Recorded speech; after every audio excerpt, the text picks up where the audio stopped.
करोड़ों दरूद नबी पाक सल्लल्लाहु अलैहि वसल्लम पर जो तमाम जहानों के लिए रहमत बनकर आए। कुकिंग विद आयशा में खुशामदीद। अस्सलामु अलैकुम रहमतुल्लाहि व बरकातुहू। आज हम बनाने जा रहे हैं मूली की चटनी। बहुत ही ज़बरदस्त, बहुत ही शानदार सी बनेगी। इसके लिए हमने एक अदद मूली ली है जिसको अच्छी तरह से धो लिया है, 3-4 हरी मिर्चें, 2 टमाटर और एक छोटी प्याज ली है। तो अपना प्रोसेस स्टार्ट करते हैं। चंद जो लहसुन के भी शामिल कर देंगे। इसके लिए मैंने एक पैन लिया है जिसमें 1 टेबलस्पून मैंने ऑयल शामिल कर लिया है और अब हम इसमें जो है अपनी चटनी बनाने की चीज़ें स्टार्ट कर देंगे। इसके अंदर हम सबसे पहले जो है लहसुन के जो है शामिल कर देंगे। 7 से 8 कलियां मैंने लहसुन की ली हैं। देसी लहसुन है, अगर आप दूसरा इस्तेमाल करते हैं तो वो भी कर सकते हैं। थोड़ा सा ज़ीरा हमने ले लिया, तकरीबन ½ टीस्पून। इसको थोड़ा सा कड़कड़ाएंगे और साथ शामिल कर देंगे हरी मिर्च। हरी मिर्च को मैंने दरमियान से काट के जो है ले लिया है ताकि अगर कोई मिर्च ख़राब हो तो हमें पता चल सके और उसको हम निकाल सकें। हमेशा काट के इस्तेमाल किया करें, कभी कभी इनके अंदर ना लगे होते हैं कीड़े वगैरह, तो देख लेना चाहिए इसको अच्छी तरह से। थोड़ा सा इसको भूनेंगे, सौते करेंगे, बहुत ज़्यादा नहीं भूनेंगे। और साथ में शामिल कर देंगे टमाटर। टमाटर मैंने लिए थे बड़े साइज़ के 2 अदद और उनको अच्छी तरह से धोने के बाद जो टमाटर का वो हिस्सा होता है ना, डंडी वाला, वो हमने उतार लिया एक साइड से, उसकी टॉप उतार के। तो 2-2 पीस टमाटर के कर लिए हैं। अब टमाटर को हम इस तरीके से लगा देंगे पैन के अंदर और थोड़ा सा साथ में पानी शामिल कर देंगे क्योंकि हमने टमाटर को थोड़ा सा गलाना है ताकि हम इसका जो छिलका है वो आसानी से रिमूव कर सकें। और थोड़ा सा गला हुआ टमाटर होगा ना तो वो बहुत अच्छा फ्लेवर देगा और अच्छी तरह से मैश करने में आसानी होगी। अब हम ये मूली ले लेंगे और इसको छिलके जो है इसको रिमूव कर लेंगे। छिलका रिमूव करके तो अपना जो मूली है उसको हम कर लेंगे, ग्रेटर से ग्रेट करेंगे। और जो इसके हमने छोटे वाले पत्ते मूली के अंदर शामिल कर लिए हैं, जो बड़े पत्ते थे वो उतार दिए और रफली सा इसको काट लेंगे, मोटा मोटा सा काट के साथ में शामिल कर लेंगे। जो मूली है हम इसको ग्रेटर की मदद से ग्रेट कर लेंगे। जो हमारे टमाटर वगैरह हैं तब तक वो गलने हैं, तब तक हम इसको तैयार कर लेंगे अपना मूली को। थोड़ा सा साथ में हरा धनिया लेंगे। पूरी एक मूली मैंने ले ली बड़े साइज़ की और उसको ग्रेट कर लिया मोटा मोटा सा।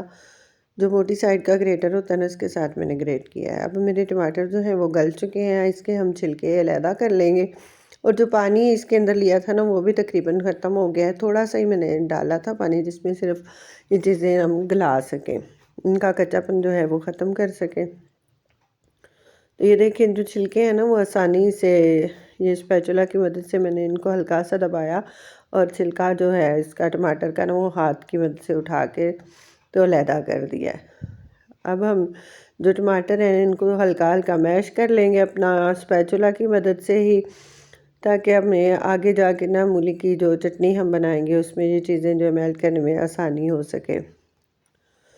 तो ये माशाल्लाह से बहुत अच्छा सा मैश हो गया है टमाटर भी, और इसके अंदर हरी मिर्चें और लहसुन जो है ये सारी चीज़ें हम ना अपने चॉपर के अंदर डाल लेंगे। अगर आपके पास चॉपर मौजूद ना हो तो आप जो दोरी डंडा होता है ना जिसके साथ कूट के बनाते हैं हाथ से, वो भी इस्तेमाल कर सकते हैं। तो सर्दियों में जो है मूली की चटनी का भी अपना ही मज़ा है। इसको आप पराठे के साथ, रोटी के साथ, चावलों के साथ और मकई की रोटी के साथ भी ले सकते हैं। बहुत ही मज़े की लगती है और ये हाजमे के लिए भी बहुत अच्छी है, मैदे की तकलीफ़ को दूर करती है। तो इसको ज़रूर अपने रूटीन के इस्तेमाल में लाएं और ताज़ा ताज़ा बनाया करें, ताज़ा ताज़ा खाया करें। ऐसी चीज़ों को बिल्कुल भी फ्रिज में रख के 4-4 5-5 दिन के लिए जो है इस्तेमाल ना करें, बल्कि आज के आज बनाएं और आज के आज खाएं। ताज़ा चीज़ों का कुछ अपना ही मज़ा होता है और अपनी ही उसकी अफादियत होती है। बिल्कुल भी इनको स्टोर ना करें। थोड़ा सा बनाया और साथ साथ इसको जो है इस्तेमाल कर लिया।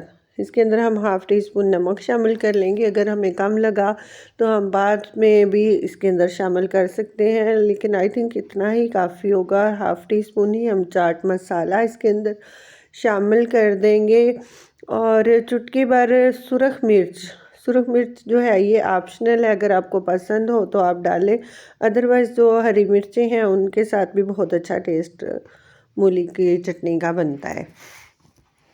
तो जैसे हमारी दादियाँ नानियाँ माएँ बनाती आई हैं चटनी, वो लोग तो जाहिर सी बात है कि कूट के बनाते थे, और कूट के बनाने से भी अपना ही मज़ा है। लेकिन मेरे पास चॉपर क्योंकि मौजूद थी तो मैंने चॉपर की मदद से इसको चॉप कर लिया है। पहले मैंने ग्रेट कर लिया था तो बड़ी आसानी के साथ ये ना बन गया है। तो हल्का सा मैंने थोड़ा सा जो है काला नमक एंड पे शामिल किया है, 2 चुटकी तकरीबन, कि उसकी खुशबू जो है इस मूली की चटनी के साथ बहुत अच्छी लगती है। मूली खाएं अगर या खीरा खाएं इस मौसम में तो भी काला नमक जो है उसके जायके को बहुत बढ़ा देता है। अगर कोई लोग नहीं पसंद करते तो वो स्किप कर सकते हैं। तो माशाल्लाह से ये हमारी जो चटनी है बनकर तैयार हो चुकी है। चपाती के साथ आप खाएं, नान के साथ या चावलों के साथ, पराठे के साथ, हर चीज़ के साथ माशाल्लाह से इस मौसम में ये बहुत अच्छी लगती है। बहुत ही जायके वाली चीज़ है और हाजमे के लिए, मैदे के लिए बहुत ही ज़बरदस्त है। अब हम मुट्ठी भर हरा धनिया शामिल कर देंगे और लें जी हो चुकी है हमारी चटनी तैयार। अब हमने कुछ भी नहीं करना। धनिया जो है इसको हमने नहीं पीसा है, ये ऐसे ही इसके अंदर बहुत ज़्यादा मज़े के लगेगा। तो मिलते हैं एक और नई वीडियो के साथ, तब तक के लिए अपना ख्याल रखिएगा। अल्लाह हाफिज़।